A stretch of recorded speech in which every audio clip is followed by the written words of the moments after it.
Hi, I'm Albert, and this is Vlogs About Nothing. And so I want to quickly speak about housing as a human right. And so it's really important to understand that 100% of all of the people you ever encounter are, in fact, people. Nothing will change that. And so, taking that basic concept and understanding that every other single human being that you ever see and or hear about is in fact a human being, then you can relate to some of the problems that most people encounter at some point in their life, and if not considered a problem, then certainly something that would be beneficial, especially if you already have it or already have access to it, and that is housing, right? As somebody who has even publicly said that they, believe in capitalism, they believe in a free market, all of which I could not retract, would not retract, and stand by, I still firmly believe in certain human rights, and I really feel as though housing is one of them. I feel that for the following reasons, housing should be considered a human right, and it should be unequivocally, without question, just the policy. And so getting into this research, and again, links in the description below if you want to check some of this stuff out, and I strongly encourage you to. If you Google, is housing a guaranteed right anywhere in the world, there are actually more than a handful of countries who have made it law, put it in their constitution that housing is a human right. 3 of these countries are parts of South Africa, France, and Scotland. So these are places in the world where they have guaranteed their citizens the right to a home.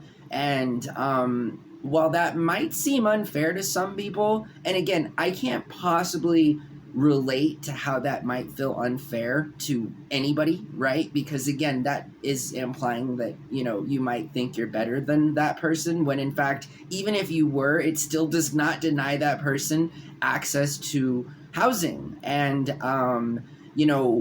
being a millennial, I will say that we have just surpassed the baby boomers and Gen X as the largest demographic of homeowners. Surprisingly, even though millennials have currently had to endure 2 economic crises in this country, the housing crisis in 2008 and then the pandemic in 2020, and yet still somehow millennials have been able to enter into markets with record high student loan debt, and we've still been able to take over the market, in simple terms, right? Again, being currently awarded at the beginning of April with the largest demographic of homeowners in this country, which again is something weird to say because millennials aren't that old, and Gen X and baby boomers should, just by numbers speak, have more home ownership than people who are a couple of generations or a generation below them in terms of age. And so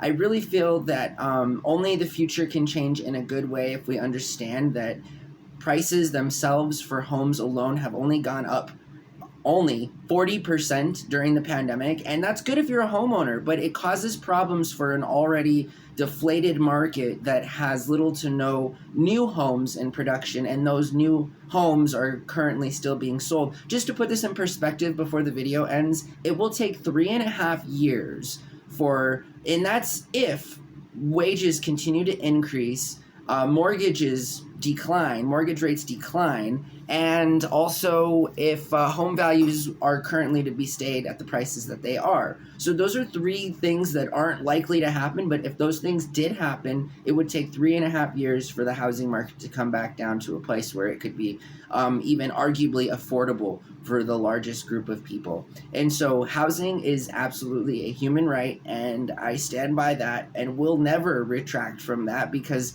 everybody deserves a home, and that home should be free of jacked rent prices, increased property tax, and the old and archaic redlining practice that still occurs in this country and is just not only bothersome but arguably criminal.